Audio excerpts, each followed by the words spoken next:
యేసు ప్రభువారు తన శిష్యుల కొరకు ఎలాగో ప్రార్థన చేశారో చూడండి.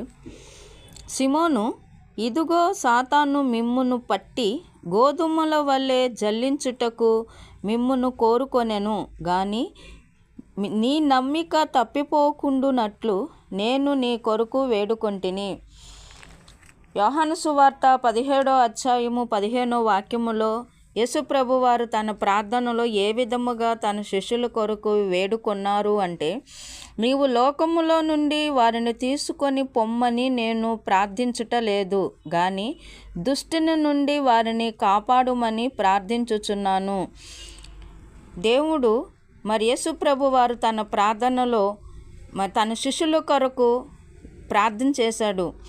దుష్టుని నుండి తప్పించుమని ఎంతగానో దేవుని ఎదుట బ్రతిమలాడుకొని ఉన్నారు మన యేసు ప్రభువారు. నేను లోకం సంబంధిని కానట్టు వారును లోక సంబంధులు కారు. సత్యమందు వారిని ప్రతిష్ఠ చేయుము, నీ వాక్యమే సత్యము.